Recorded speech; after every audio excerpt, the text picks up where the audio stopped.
कितने रन काफी है टीम इंडिया में जगह पाने के लिए? कितने विकेट लेने के बाद किसी खिलाड़ी को फिट माना जाएगा? और क्या अब भारतीय क्रिकेट में सरनेम और सियासत सिलेक्शन से बड़ा हो गया है?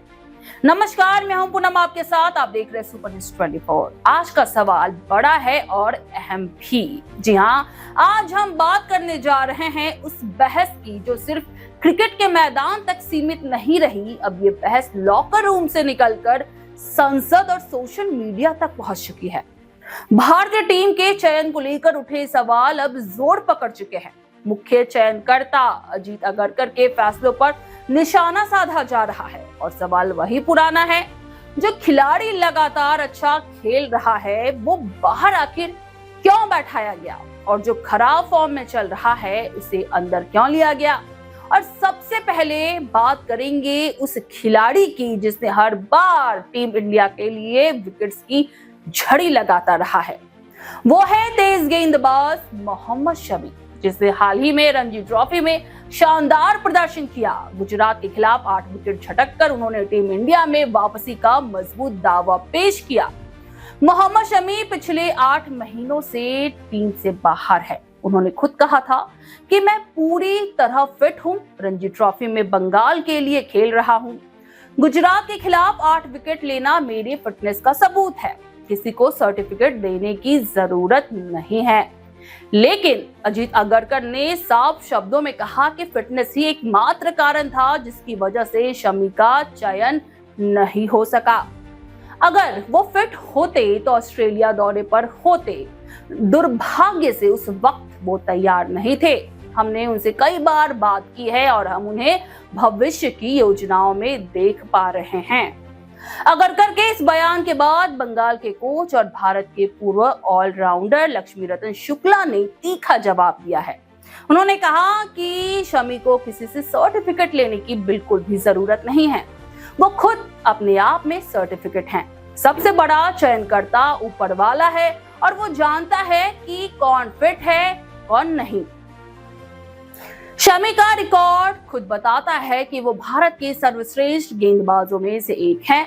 शुक्ला ने यह बयान उस रणजी मैच के बाद दिया था जिसमें शमी ने गुजरात के खिलाफ 8 विकेट झटके थे और बंगाल को जीत दिलाई थी। ये प्रदर्शन मानो चयनकर्ताओं को सीधा जवाब था कि मैं अभी भी खत्म नहीं हुआ हूं। शमी के बाद हम बात करेंगे उस खिलाड़ी की जिसने घरेलू क्रिकेट में ऐसा प्रदर्शन किया जो कि किसी सपने से कम नहीं है। जी हां, हम बात कर रहे हैं सरफराज खान की। 6 टेस्ट मैच, 1 शतक, 3 अर्धशतक और फर्स्ट क्लास क्रिकेट में 65 से ऊपर का औसत, लेकिन फिर भी टीम इंडिया में जगह नहीं मिली। हाल ही में उन्होंने इंग्लैंड लायंस के खिलाफ 92 रन ठोके, जम्मू कश्मीर के खिलाफ 2 शानदार पारियां भी खेली।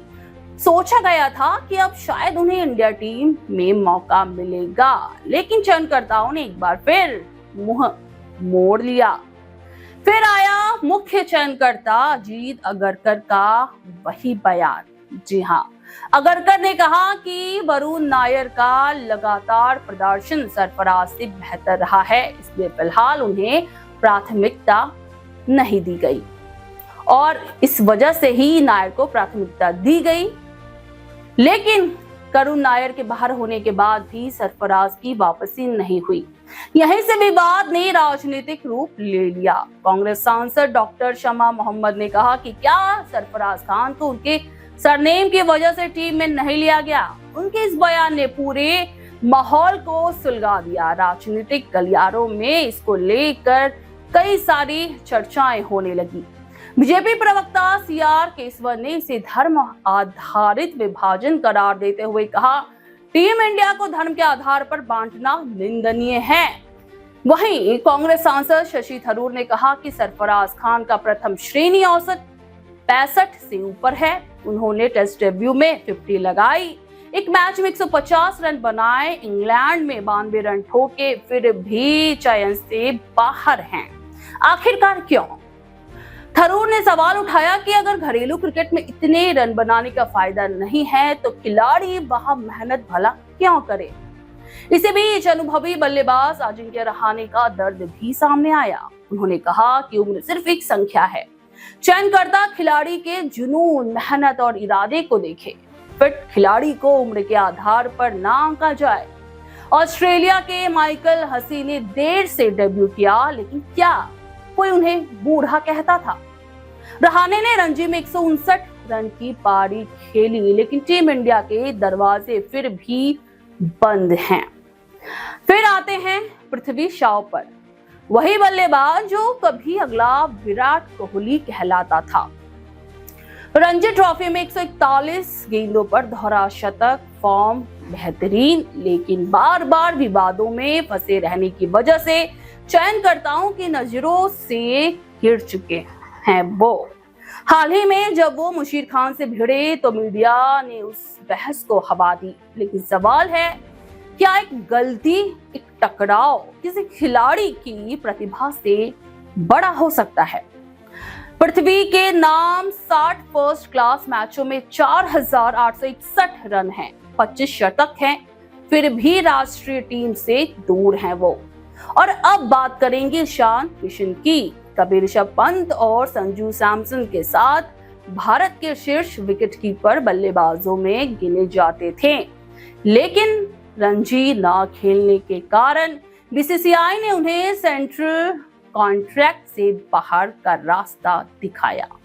अब उन्होंने 2 रणजी मैचों में 173 और 45 रन बनाकर चयनकर्ताओं का ध्यान खींचने की कोशिश की है, लेकिन दरवाजा अब भी उनके लिए बंद है। इस पूरे विवाद पर बीसीसीआई अब तक खामोश है, चुप है। भला क्यों? अंदरूनी सूत्र कहते हैं कि चयन भविष्य की योजनाओं को ध्यान में रखकर किया जा रहा है, जहां युवा खिलाड़ियों को प्राथमिकता दी जा रही है, मगर ऐसा होते तो नजर नहीं आ रहा कहीं। सवाल वही है, जब अनुभवी खिलाड़ी लगातार अच्छा प्रदर्शन कर रहे हैं तो उन्हें सिर्फ भविष्य की नीति के नाम पर कैसे भला दरकिनार किया जा सकता है? ये सवाल सिर्फ सरफराज, शमी या फिर रहाणे का नहीं है, ये सवाल हर उस खिलाड़ी का है जो घरेलू क्रिकेट में अपने सपनों को पसीने से सींचते हैं, दिन रात कड़ी मेहनत करते हैं यहाँ तक पहुंचने के लिए। जब मेहनत की जगह मैनेजमेंट की मर्जी अहम हो जाए तो क्रिकेट सिर्फ खेल नहीं रहता, एक चयन नीति का ड्रामा बनकर बस रह जाता है। अब वक्त है जवाब मांगने का, क्या चयन प्रदर्शन से होगा या फिर पहचान से? हम सवाल पूछते रहेंगे क्योंकि जवाब जानना बेहद जरूरी है, क्योंकि ये सिर्फ टीम चयन नहीं, ये भरोसे की चयन परीक्षा है। सुपर न्यूज़ 24 कोलकाता, हर कदम सच के साथ।